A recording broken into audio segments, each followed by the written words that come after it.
maupun yang khusus yang banyak diketahui maupun yang spesifik kita ketahui. Mudah-mudahan semua itu menjadi wasilah, menjadi sarana, menjadi wahana untuk kita memperoleh apa yang telah dijanjikan oleh Allah, khususnya berupa cinta dan ampunan dari Allah Subhanahu wa taala. Amin. Ya rabbal alamin. Ya Rabbal Alamin. Bapak Ibu yang insyaallah dirahmati oleh Allah, kita semua ini lahir sebenarnya sudah dianugerahi oleh Allah menjadi muslim. Siapapun, lahir dari ibu manapun, dari bibit ayah manapun, dari keturunan kakek nenek moyang manapun, semua orang lahir itu sudah muslim.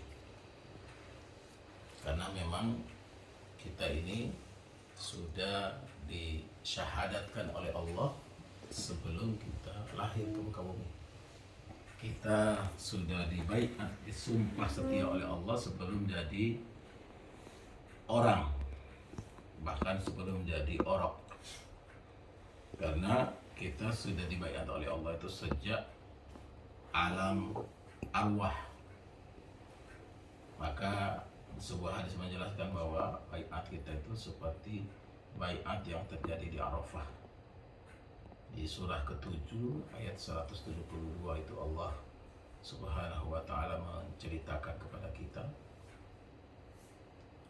wa id akhadha rabbuka min bani adama min zuhurihim dzurriyyah wa ashhadahum ala anfusihim alastu bi rabbikum qalu bala syahidna an taqulu yawmal qiyamah inna kunna an hadza ghafilin. Dan ingatlah ketika Allah mengambil sumpah, Allah mengambil janji setia, Allah mengambil baiat kita itu sejak kita masih belum jadi orok, belum jadi bayi, apalagi jadi orang seperti sekarang ini. Kita masih berada di alam yang disebut dengan alam ketika kita masih berbentuk sperma. Karena maaf, sperma itu sekali terpancar itu jutaan calon manusia. Dan sejak masih di alam itu Allah sudah sumpah setia kita. Apa janji Allah? Apa sumpah setia yang kita ucapkan? Allah bertanya, alastu bi rabbikum? Qalu bala syahidna. Bukankah aku ini Tuhanmu? Bala syahidna. Pasti engkau Tuhan kami, Allah. Kenapa demikian? Karena Allah mengatakan antaqulu yaumal qiyamah inna kunna an hadza ghafilin. Supaya di hari kiamat itu nggak ada alasan bahwa saya belum apa, saya belum berjanji, kalau saya belum begini, saya belum begitu, nggak ada. Karena modalnya sama, dikasih oleh Allah modalnya sama. Setiap orang, jadi semua yang terlahir dari anak cucu Adam, dari anak manusia itu dilahirkan oleh Allah, kullu mauludin yuladu 'alal fitrah. Fa'abawahu ayyuhawidani aw yunassirani aw yumajjisani. Kedua orang tua kita lah yang menyebabkan kita itu jadi orang Yahudi, orang Majusi, atau orang Nasrani. Jadi awalnya sudah muslim. Semua nabi dakwanya sama. Mulai dari Nabi Adam sebagai manusia pertama sampai kepada Nabi Isa alaihi wassalam, itu 124.000 nabi yang tersebut dalam Al-Quran untuk kita imani 25 orang, mulai dari Nabi Adam sampai kepada Rasulullah Sallallahu Alaihi Wasallam sebagai khatamul anbiya wal mursalin. Berapa Pak Ustadz totalnya? 124.000. Masya Allah, banyak banget. Iya. Secara spesifik, Nabi, kalau Nabi itu nggak mesti punya kaum dia mesti nggak punya pengikut, mesti punya pengikut. Jadi, tapi Nabi yang Rasul yang wajib kita imani itu, wajib kita ketahui bahwa dia punya dari Nabiullah Adam AS sampai Nabi Isa yang kemudian disempurnakan oleh Rasulullah SAW, itu punya dakwah yang sama. Dakwanya dakwah tauhid. Jadi Nabi itu seruannya sama, seruan yang satu. Apa dakwah mereka? Alla na'budu illallah wa la nusyriku bihi syai'a. Kita hendaknya menyembah hanya kepada Allah dan tidak boleh musyrik. itu esensi ajarannya sama. Nah, syariat bisa berbeda. Syariat di zaman Nabi Adam tentu berbeda dengan syariat di zaman nabi-nabi berikutnya, sampai apalagi kepada Nabi Isa yang kemudian disempurnakan oleh Rasulullah Sallallahu Alaihi Wasallam. Syariat Nabi Adam misalnya apa? Ya nggak mungkin kakak sama adik nggak boleh nikah kan? Karena belum ada orang lain. Allah menciptakan Nabiullah Adam, menghadirkan Ummuna Hawa, dijodohkan. Lahir Habil dan Qabil, turunannya dijodohkan. Terus menerus sampai kepada kita hari ini. Jadi berkembang, baru ada hukum, ada syariat baru. Kalau dulu orang bisa menikahi dua saudara misalnya, boleh. Kakak adik boleh dinikahi sekaligus. Di zaman Rasulullah nggak boleh lagi. Kenapa? Sudah ada larangan. La tajma' bainul ukhtain illa ma qad salaf. Jangan engkau kumpulkan menikahi dua anak manusia yang sama keturunannya illa ma qad salaf, kecuali waktu yang lalu. Kalau dulu zaman Nabi Musa, orang mau bertobat, faqtulu anfusakum fataba alaikum. Caranya mereka bunuh diri, Allah ampuni dosanya. Kalau sekarang kita punya dosa banyak, stres, bunuh diri, tambah dosa. Beda kan, udah beda syariatnya. Rasulullah SAW itu khatabul anbiya wal mursalin. Nabi dan Rasul penutup dari semua ajaran. Jangan lagi sudahnya. Nggak ada lagi setelahnya. Nggak ada lagi berikutnya. Beliaulah yang diutus oleh Allah yang terakhir untuk menyempurnakan agama. Bahkan sebelum 2 bulan sebelum beliau wafat, itu Allah umumkan dalam Al-Quran, itu Allah umumkan di Yaumu At-Tasi' min Dzulhijjah, di hari ke-9 dari bulan Dzulhijjah, hari Jumat pasnya, pas Rasulullah haji, Allah turunkan ayat ini, ayat yang diyakini sebagai ayat terakhir. Apa kata Allah? Al-yawma akmaltu lakum dinakum wa atmamtu alaikum ni'mati wa raditu lakumul islam dinan. Hari ini aku sempurnakan untuk kalian agama kalian. Wa atmamtu alaikum ni'mati. Allah enggak hanya bilang agama itu sempurna kemudian selesai, itu enggak. Wa atmamtu alaikum ni'mati. Allah cukupkan semua nikmatnya untuk siapa? Untuk kita. Supaya enggak ada alasan bahwa oh gini nggak bisa, begitu nggak bisa. Kenapa? Karena semua disediakan oleh Allah, difasilitasi oleh Allah. Wa raditu lakumul islam dinan. Allah ridha Islam sebagai pegangan kita, Islam sebagai way of life, Islam sebagai nilai yang hadir di tengah-tengah kehidupan kita, yang ngatur bagaimana kita hidup ini sebenarnya. Itulah yang membedakan kita. Maka Quran mengatakan, ayat yang kita baca tadi maghrib ya, Isya berarti. Ya ayyuhalladzina amanu taqullaha haqqa tuqatih. Surah Al-Baqarah. Wala tamutunna illa Al-Imran. Wala tamutunna illa wa antum muslimun. Wahai orang-orang beriman, bertakwalah kepada Allah haqqa tuqatih, dengan sebenar-benar takwa. Wala tamutunna, jangan mati, jangan meninggal, jangan menutup hidupmu, jangan mengakhiri tugas di dunia ini illa wa antum muslimun, kecuali minimal jadi orang Islam. Minimal. Kenapa? Karena itu yang dikasih oleh Allah terakhir pada semuanya, termasuk kepada Fir'aun yang pernah mengaku sebagai Tuhan. Apa buktinya? Fir'aun itu sebelum mati, sebelum wafat, dia mengaku sama Allah. Begitu nggak ada yang nolong dia, begitu nggak ada yang bisa menyelamatkan dia, begitu dia nggak ada yang bisa diperintah, begitu nggak ada yang bisa diatur, sudah kelelep, baru dia paham, baru dia mengerti, baru dia sadar. Baru hilang angkunnya. Nah, tapi telat. Karena batas yang dikasih Allah sudah lewat. Dia bilang apa? Amantu, itu pun masih songong. Apa katanya? Dia nggak bilang amantu billah langsung, saya iman kepada Allah, enggak. Dia bilang apa? Amantu alladzi amanat banu Israil wa ana minal muslimin. Saya beriman kepada apa yang diimani oleh Bani Israel. wa ana minal muslimin, dan saya termasuk orang Islam. Tapi telat. Kenapa telat? Karena ada batas akhirnya. Orang itu pasti akan begitu mentok pasti balik. Jangan sampai mentok. Kalau kita bisa tahu kapan hidup kita berakhir, kan kita bisa setel. Misalnya umur kita 90 tahun, begitu 80 tahun, 11 bulan, 27 hari gitu kan. Kurang 3 hari mau meninggal baru distobat gitu. Nggak bisa, karena kita nggak tahu. Kalau kita tahu bisa dirancang kayak asuransi. Kita kerja sampai umur sekian, kita nggak kerja lagi, tinggal terima asuransinya.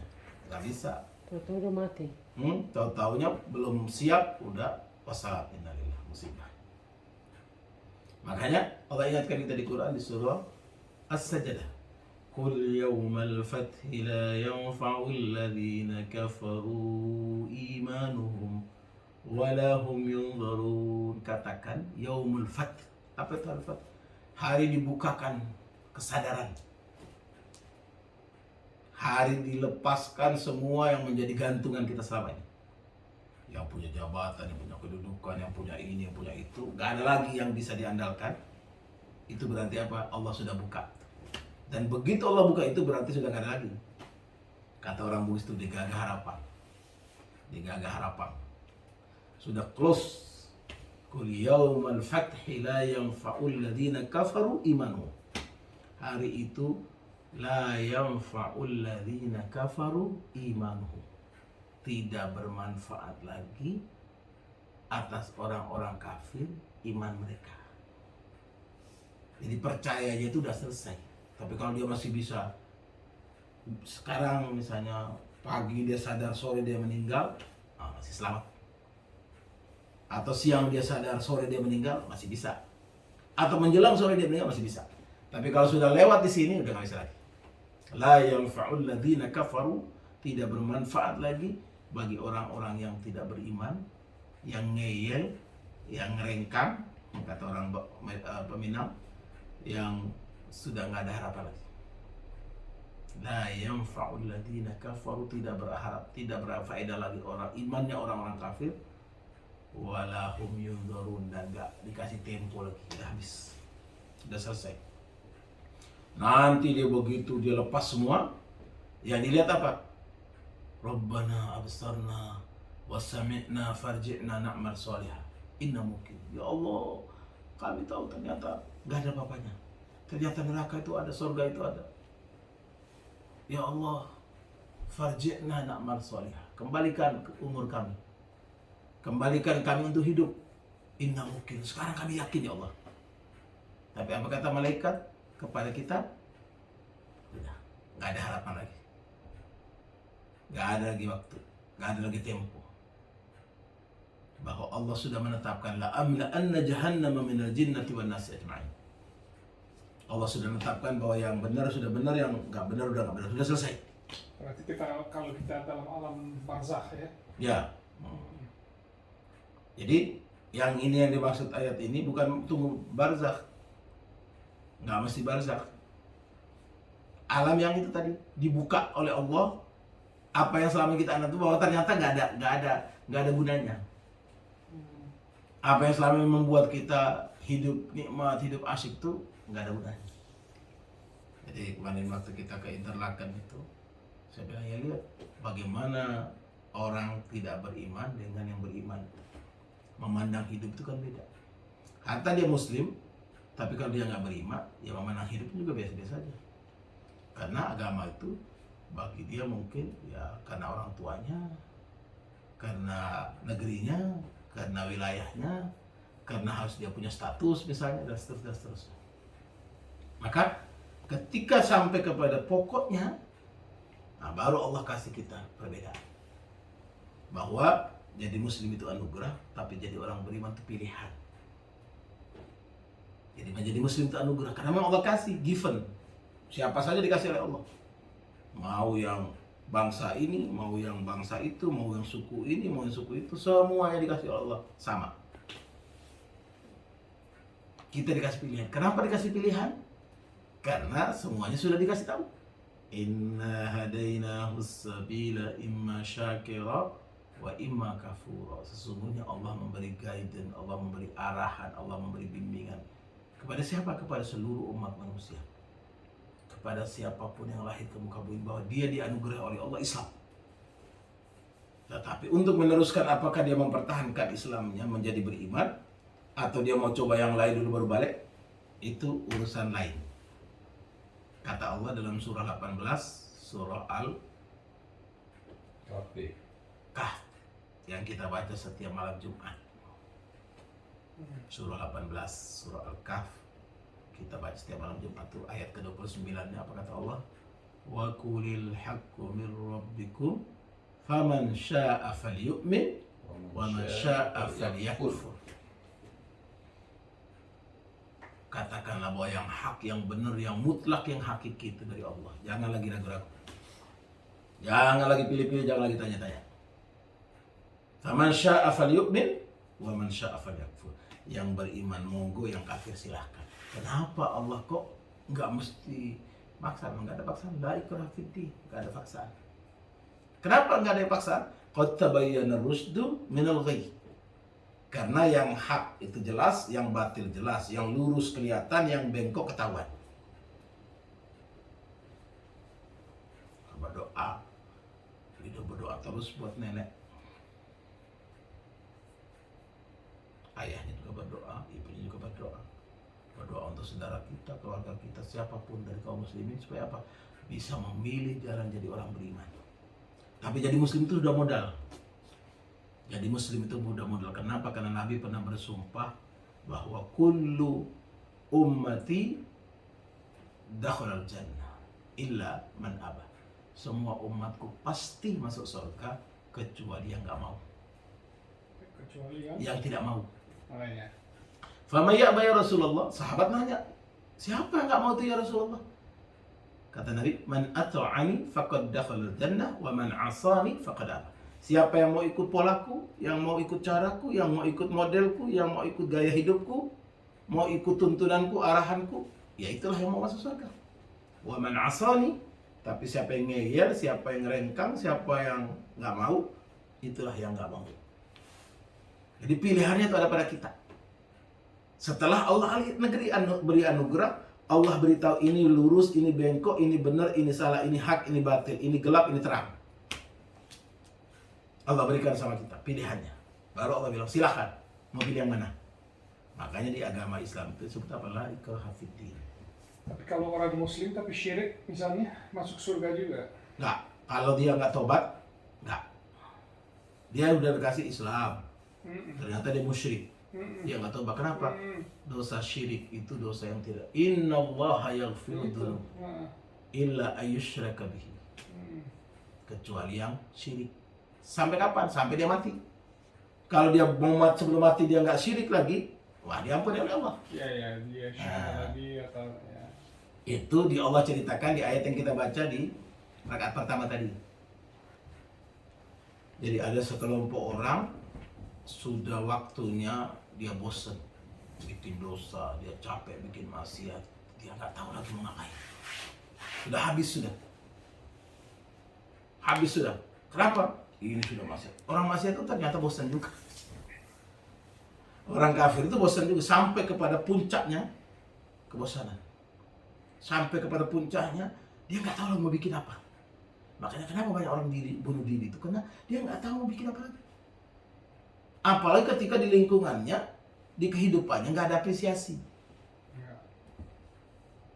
Makanya di Islam kita bersyukur, alhamdulillah ada apresiasi. Sampai akhirnya ada apa? Ada love.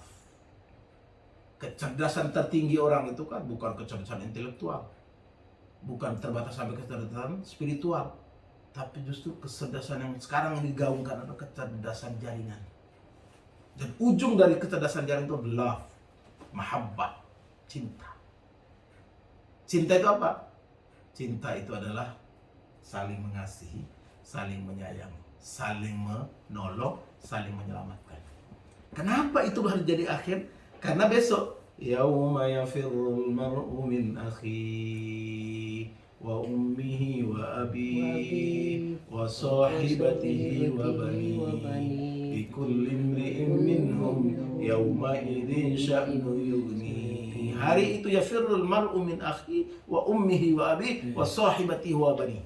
Hari itu seorang kabur dari saudara. Wa ummihi wa abihi, dari ibu bapaknya. Wa sahibatihi wa banihi, dari suami istrinya, dari anak keturunannya. Likulli imri'in minhum yawma idzin sya'nu yughnihi. Karena hari itu semua orang sibuk dengan dirinya sendiri. Makanya sebelum sampai itu kita harus kokohkan ini. Supaya begitu masa itu selesai, kita saling mencari. Tapi ketika sebelumnya nggak ada, ya sudah selesai. Artinya Allah menggambarkan itu bahwa situasi itu akan terjadi, Pasti. kecuali kalau kita sejak di dunia ini menjamin ukhuwah, Ah. lalu antar keluarga kita saling Jadi makanya tadi kan setelah mencapai puncak kecerdasan tadi, apa itu kecerdasan? Mahabbah, love, cinta. Cinta itulah yang mengikat kita. Itu saja masih lepas dulu dia. Orang masih sibuk masing-masing dulu, nanti baru ditarik kembali. Kenapa? Karena ada yang kita buat tadi, ada yang mengikat kita tadi ketika di dunia. di dunia. Oh, Ketika kita masih hidup lah, ketika kita masih hidup, ya, ya. diberikan oleh Allah kesempatan, itulah kemudian ditafsirkan oleh Ibnu Mas'ud, ahli tafsir yang paling tinggi makamnya, orang yang paling dekat dengan Rasulullah. Ibnu Mas'ud menafsirkan surah Al-Jathiyah ayat 21 itu. Innal ladzina amanu wattaba'athum dzurriyyatuhum biimani fa'alhaqnahum. Makanya ayat lain menceritakan bahwa al-akhilla yawma idzin ba'duhum li ba'din aduwwun illal muttaqin. Pertemanan, perkawanan, perkoncoan, persahabatan, sekampung, sekomunitas, seprofesi, searisan, seini, seitu, semuanya besok di hari kiamat ba'duhum li ba'din aduwwun. Terlihat kepentingannya itu benar apa enggak, join kita, kerjasama kita, persahabatan kita, perkawanan kita, ikatan kita sebagai suami istri, orang tua, anak, menantu, mertua dan sebagainya, itu baru terlihat benar jelas itu nanti dia besok. Kalau benar maka saling merangkul, saling menarik. Kenapa? Karena ujung tadi mahabbah tadi. Tapi yang salah, yang ternyata salah niat, salah keinginan, salah harapan, salah cita-cita, ba'duhum li ba'din aduwwun. Mereka satu sama lain akan jadi saling gontok-gontokan, marah-marahan, musuh-musuhan. Bahkan Ustaz, ini benar nggak ya? Saking ingin menyelamatkan diri sendiri, ya tadi itu menurut Abbas itu kan ya. Ada seorang orang tua, apakah ini bapak atau ibu, karena panasnya neraka api di panasnya padang mahsyar itu, dia menginjak, kalau perlu ada anak bayinya, dia jadi pijakan supaya nggak kepanasan gitu. Ya. Itu sahih. Iya. Oh. Karena jangankan itu, kan di ayat itu kan dijelaskan di Quran itu, ketika hari selesai semua ditutup oleh Allah, itu yang hamil pun membuang kandungannya untuk menyelamatkan dirinya. Di surah apa itu? Saya lupa surahnya. Itu yang hamil pun itu membuang kandungannya. Yaum kiamah Iya, maksudnya. pas hari kiamat itu. Karena nanti Allah perlihatkan semuanya. Nah kita belum bisa. Kan terus diceritakan lagi, semua orang tuh saking panasnya telanjang semua. Terus Ummu Aisyah radhiyallahu bertanya, ya Rasulullah, apa nggak malu dengan sebelahnya? Nggak ada lagi malu hari itu. Kenapa? Karena orang yauma idzin sya'nu yughni. Hari itu orang sudah sibuk dengan dirinya sendiri. Qadarullah, bersyukur kita kepada Allah, orang beriman nggak ngalamin itu. Makanya kiamat itu baru terjadi ketika sudah nggak ada orang beriman. Oh, ya. Jadi kalau masih ada orang beriman, belum kiamat. Cuman yang jadi soal adalah kiamatus sughra, kiamat kecil. Apa itu? Al-maut, kematian. Kiamatnya memang belum, tapi kematian itulah yang terdekat dengan kita. Kematian itu yang paling dekat dengan kita. Sejak kapan? Sejak ada kelahiran. Jadi jarak yang paling dekat dengan kita, sesuatu yang sangat dekat dengan kita itu cuma kematian. Yang gak ada jaraknya. Gak ada berjarak dengan kelahiran. Karena kalau kita hitung misalnya umur kita 70, 80, 90, 100 lah. Berapa sih dibandingkan? Ayat yang kita bukan tadi subuh ya. Kita baca apa kata Allah Subhanahu wa taala dalam Al-Qur'an tuh? Alfasanatin mimma ta'uddu. Satu hari di hitungan Allah itu nanti akhirat itu alfasanatin mimma ta'uddu. 1000 tahun hitungan kita. Jadi kalau kita cuma 100, cuma 10%-nya. 1%-nya malah. 1% itu pun dibagi lagi kan? Berapa?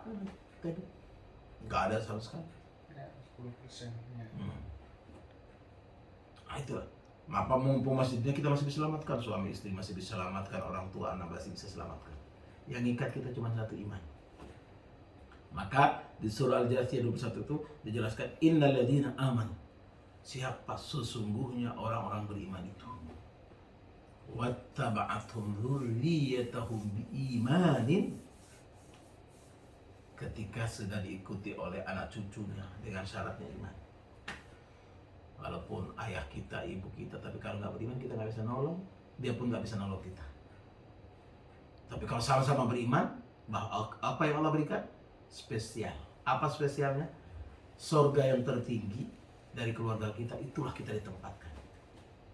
Jadi misalnya kalau surga kita rankingnya ya paling bawah, tapi ada anak cucu kita rankingnya paling atas, maka Allah tetap tempatkan kita di ranking yang paling atas itu. Allahu Akbar. Jadi dikasih oleh Allah bukan hanya kita aja, Allahu Akbar. tapi saudara kita, keluarga kita pun dikasih Allah. Jadi kalau kakek kita yang bagus surganya, kita kumpul di situ. Allahu Akbar. Cucu kita yang bagus surganya, kita ngumpulnya di situ. Dan sebaliknya. Sebaliknya. Ya Allah. Itu ayat 21 itu. Innal ladzina amanu wattaba'u bi'amin fa'alhaqnahum. Dipertemukan oleh Allah. Syaratnya apa? Iman. Kalau nggak ada iman ya selesai.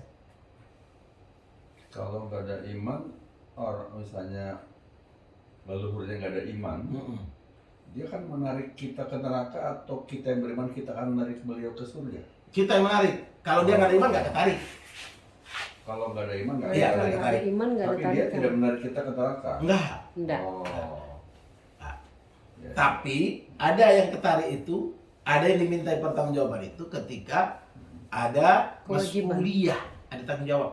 Iya, kewajiban Misalnya, tanggung jawab. makanya kemarin semalam kita sampaikan, kalau ibu itu memenuhi 3, perempuan itu, istri sebagai istri itu, kalau memenuhi 3 selamat ya.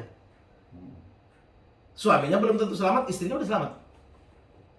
Gimana caranya? Salat khamsaha wa shamat saumaha wa ta'at zaujaha, atau ya istilahnya wa ta'at zaujaha. Taat pada suami. Ya, jadi dia jaga sholatnya, dia jaga puasanya, dia taat suaminya, udah sah. Silakan dia pilih surga yang mana, mau Allah. masuk surga. Itu walaupun suaminya nggak beriman, walaupun suaminya nggak beriman. Tapi kalau suami beriman, istrinya nggak diajak untuk beriman, tunggu dulu. Oh iya, Kenapa? ketarik. Karena tanggung jawab. Ketarik Jadi yang itu. tadi yang dibilang Pak Ustadz itu suami yang bisa ketarik ke surga yang lebih tinggi sama istri, maksudnya Pak Ustadz. Nggak bisa. Enggak. Nggak bisa. Nggak bisa kan? Nggak. Nggak bisa. Jadi kita saling menarik itu syaratnya pertama iman dulu. Asal beriman, baru Ketarik. selamat. Kalau nggak beriman, nggak selamat. Sebaliknya Ustadz, yang Ustadz sampaikan itu dari sisi istri, yang tadi 3 itu. Ada sebuah hadis, ini sahih atau enggak, mumpung kita ngobrol, diskusi.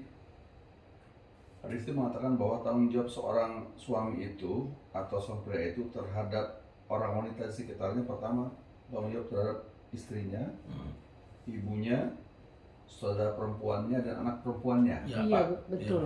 Tanggung jawab seorang laki-laki ini. Betul. Betul ya? Iya.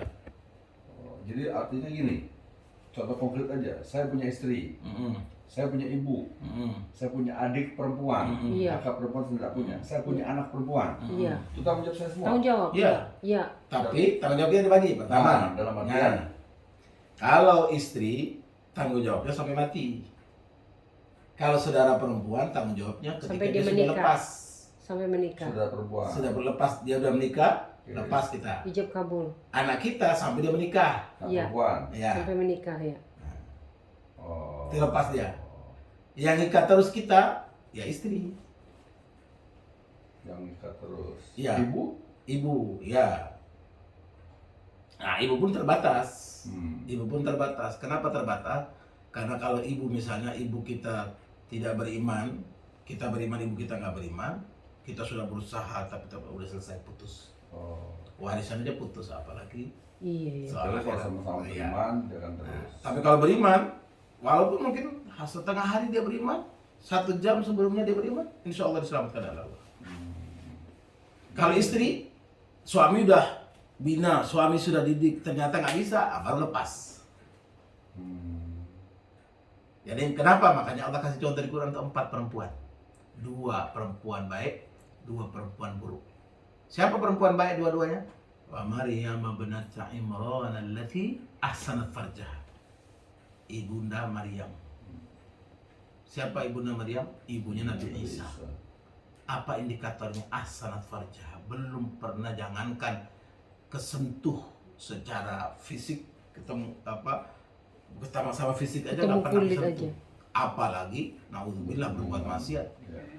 Maka Allah titipkan Nabi Isa di rahimnya. Yang kedua siapa? Ummuna Asia. Yang Allah titipkan penjaga Nabi Musa kepadanya. Iya. Yang saya bahkan baca salah satu kitab yang saya baca kemarin terakhir beberapa bulan yang lalu itu menceritakan bahwa Ummuna Asia itu, wallahu a'lam bishawab, dia itu masih perawan sampai wafatnya. Istrinya Firaun. Ya. Makanya nggak punya anak itu. Jadi misalnya Fir'aun ketika membutuhkan istrinya mau berhubungan itu, Allah ganti mungkin, wallahu a'lam bishawab. Yang jelas, apa kita lihat bukti doanya itu kan? Apa doanya? Aku tidak Rabbi mendapatkan bnili 'indaka rumah di dunia. baitan fil jannah Berikanlah aku ونجني rumah. من فرعون وعمله ونجني من القوم الظالمين. Amin. Itu contoh. Makanya ya Allah, apa doanya? Rabbi ibnili 'indaka baitan fil jannah. Ya Allah, istana ini enggak ada apa-apanya ya Allah. Tidak bikin saya tergiur. Tidak bikin saya kemudian lupa denganmu ya Allah. Tidak bikin saya asyik. Enggak. Tapi karena Allah ingin menyelamatkan Nabi Musa lewat tangannya, makanya Allah tahan dia. Jadi istrinya Firaun. Tapi Allah ngatur caranya supaya tidak tersentuh, wallahu a'lam bishawab. Tapi yang jelas bahwa doanya, isi doa. Kalau kita perhatikan isi doa dengan konteks cerita ini, nyambung kan? Bahwa memang diselamatkan oleh Allah. Allah bisa saja kan? Buktinya Ummu Maryam nggak pernah tersentuh, tapi melahirkan. Apalagi Ummu Asia. Ya kan? Jadi Allah punya cara menyelamatkan. Itulah doanya. Ya Allah, bangunkan rumah untukku di sisimu di sorga. Wa najjini min Fir'aun. Selamatkan aku dari Fir'aun. Wa amalihi. Dan seluruh aktivitasnya. Wa najjini minal qaumidz zalimin. Dan selamatkan aku dari kaum yang zalim. Yang kedua, dikasih contoh 2 yang jelek, justru istrinya Nabi. Siapa yang pertama? Imra'atan Nuh. Nabi Istrinya Nuh. Nabi Nuh. Istri Nabi Nuh. Istri Nabi Nuh, di Nggak saat mau. Nabi Nuh pergi ke gunung bikin perahu, dia nggak ikut. Dia malah menjadi, oh ngapain tuh, gila tuh si Nuh tuh. Bodoh. Bahkan istrinya bilang begitu. Iya. Iya. Nah, salah satu lagi Kan'an. Anaknya kan Anaknya ikut ibunya. Kan'an. Yang satu lagi Nabi Lut. Lut. Istri Nabi Lut itu bukan LGBT. Bukan pula penyokong LGBT. Cuman dia diem. Bahkan orang datang nawarin, kasih tahu dong suamimu, biarkan kami nih, suka-suka kami lah. Ngapain didakwain, ngapain mesti digini, maksudnya begitu lah. Dia nggak ngapa-ngapain, tapi hanya karena membuka jalan buat orang protes. Dia diem, dia nggak ikut mendakwahi. Makanya dia termasuk contoh perempuan jelek. Karena dia diam. Dia diem. Astagfirullah. Dia nggak nopang suaminya, nggak sokong suaminya, nggak dukung suaminya. Padahal dia tahu ada kemaksiatan. Iya, Oh. Karena ada maksiat, iya. tapi dia diam. Dia diam, dia nggak ikut. Takut nggak dapat kawan Nah, mungkin. di situ kan makanya bahwa seorang pejabat, seorang penguasa, seorang yang mas'uliyah lebih ya, diberi tanggung jawab lebih oleh Allah itu sangat terpengaruh dengan istrinya. Sangat ditopang oleh istrinya. Terpengaruh itu maksudnya memberikan apa? Mendorong, menjaga dia supaya aman. Lihat, kalau istrinya nggak amanah, suaminya bisa nyerang. Gara-gara istrinya butuh begini, suaminya bisa korupsi. Suaminya bisa jalan pintas. Karena pengaruh istri. Makanya Allah kasih contoh dua tuh. Dua perempuan sebagai perempuan yang jelek. Dari 4 perempuan, 2 baik, 2 jelek. 2 baik dengan masing-masing punya kapasitasnya sendiri-sendiri. Maryam bintu Imran dan Asia, Ummuna Asia. Saya lupa nama bapaknya. Ummuna Asia. Benar Asia. Ummuna Asia itu istrinya Firaun. Istrinya Disebut oleh Allah Imra'ah Firaun, perempuannya Firaun. Ibnu Asia. Ibu Asia, Ummuna Asia. Ummuna Asia. Ibu Asia. Kalau dirinci lagi dalam Islam, baru tambah.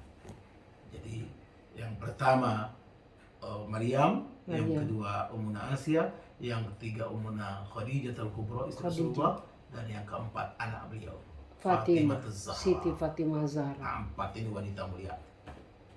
Yang lain-lain itu ya ikut di bawahnya. Apalagi istri Rasulullah. Maka istri Rasulullah itu walaupun Rasulullah sudah meninggal, nggak boleh dinikahi oleh siapapun. Kenapa? Karena istri-istri Rasulullah itu ummahatun mu'minin. Perempuan-perempuan, ibu-ibu semua orang beriman. Dan makanya istri Rasulullah itu nggak boleh dinikahi oleh siapapun. Karena ya ibu kita semua kan. Semua orang beriman itu beribundakan istri-istri Nabi itu. Walaupun istri yang belum mungkin tidak pernah tersentuh oleh Nabi, tapi sudah dianggap sebagai istri Nabi. Kan ada itu, cuman Rasulullah cuma mau menyelamatkan. Karena ada di antara istri Nabi itu yang dinikah itu sudah umur puluhan tahun. Yang sering kita dengar cuman Ummuna Asia yang umurnya muda. Khadijah al-Kubra nikah Rasulullah umur 40, Nabi masih 25, selisihnya 15 tahun. Tapi istri yang paling disayangi dan menyayangi Rasulullah, Ummuna Khadijah. Nah, banyak orang nggak tahu Nabi ketika menikah dengan Khadijah itu tidak pernah poligami. Jadi Nabi menikah dengan Khadijah itu tidak pernah poligami. Nabi berpoligami setelah Khadijah nggak ada. Menikah dengan Ummuna Aisyah. Aisyah itu sebagai orang yang memang disiapkan oleh Allah untuk mengetahui hukum-hukum, aturan-aturan yang detail menyangkut urusan rumah tangga. Kenapa dipilihkan oleh Allah Ummuna Aisyah? Karena Ummuna Aisyah itu cerdas. Aisyah itu makanya lagi muda diselamatkan oleh Allah menjadi istri Rasulullah. Kemudian beliaulah yang meriwayatkan banyak hal. Ummuna Khadijah punya peran sendiri spesifik sampai udah meninggal aja Nabi nyebut-nyebut terus. Sampai kadang-kadang Ummuna Aisyah cemburu juga. Apalagi yang sama-sama hidup. Waduh. Sama-sama hidup. Yang sudah meninggal aja dicemburuin kan. Itulah tantangan diberikan oleh Allah. Kita saling menyelamatkan, saling menolong, saling membantu, saling menopang di dunia ini. Syaratnya beriman sampai wafat, insya Allah melanjutkan pertolongan kita itu, menguatkan tadi kecerdasan spiritual kita sampai kepada kecerdasan jaringan yang puncaknya mahabbah, puncaknya love, puncaknya cinta. Itulah yang telah menyatukan kita. Karena janji Allah pun begitu. Apa janji Allah? Surah Ali Imran 31. Qul in kuntum tuhibbunallah fattabi'uni yuhibbukumullah wa yaghfir lakum dzunubakum. Katakan jika kalian beriman kepada Allah, caranya ikut Rasulullah. Supaya apa? Allah menurunkan cintanya. Jadi puncaknya love. Allah sudah kalau menurunkan cintanya sama kita, nah udah nggak ada lagi. Nggak ada lagi di atasnya. Pasti yaghfir lakum dzunubakum. Diampuni dosa kita. Orang masuk surga itu bukan hanya karena amalnya. Amal itu alatnya saja. Tapi puncaknya adalah rahmat Allah. Yang bikin kita selamat masuk surga atau belok ke jalan neraka hanya rahmat Allah. Contoh tadi kan orang udah bosan bikin dosa, diminta apa? Dikasihnya apa? Oleh Allah rahmat. kasih sayang Allah. La taqnatu min rahmatillah. Jangan pernah putus asa dengan rahmat Allah. Ngundang rahmat Allah ya bersinergi dalam kebaikan, menolong dalam kebaikan, menopang dalam kebaikan, menjaga dalam kebaikan, menyelamatkan dalam kebaikan. Itulah menyelamatkan kita mendapat rahmat Allah. Kenapa ini mesti dipegang? Karena kalau sudah datang adab, antum la tunsar. Kita nggak ketolong lagi. Sudah datang waktunya, baghtatan, sekonyong-konyong. Kita nggak sadar. Makanya harus dikunci. Sebelum datang dua peristiwa tadi, dua kejadian tadi, ya kita sudah selamat duluan. Sebelum ditutup seperti Fir'aun, kita sudah dibukakan oleh Allah keselamatannya. Sebelum dikunci oleh kematian, kita sudah diselamatkan oleh Allah dengan taubat dan rahmat dari Allah. Wallahu a'lam bishawab. Barakallahu fikum. Ini saja yang dapat saya sampaikan. Satu Mudah-mudahan. lagi Ustaz, sebelum ditutup, saya masih tergelitik dengan dakwah antum terkait dengan Nabi Musa yang bertelat. Nabi? Ya, Fir'aun. Nabi Musa. Fir'aun. Fir'aun. Hmm. Astagfirullahaladzim. Allah kan Maha Rahman, Maha Rahim. Kemudian disebutkan juga apabila nafas belum sampai ke tenggorokan lalu kita masih kita bertobat maka Allah akan ampuni. Bukankah ketika itu Firaun belum sampai ke tenggorokan dia masih bisa berucap dan dia katakan sudah taubat, walaupun tadi Ustaz mengatakan dia tidak mengakui Allah karena dia bisa mengatakan Tuhannya Bani Israel gitu, masih ada keakuan di situ ya. Bukan dia sudah mengatakan wa ana minal muslimin. Nah, itu bagaimana ya? Ya itu tadi. Jadi yang namanya fath itu artinya nggak ada yang dia andalkan lagi. Pasti kembalinya ke Allah. Ya betul. Dia udah nggak ngandalin Allah. Dia masih ngandalin kekuatan, masih ngandalin ini, masih ngandalin itu. Makanya ngomongnya apa?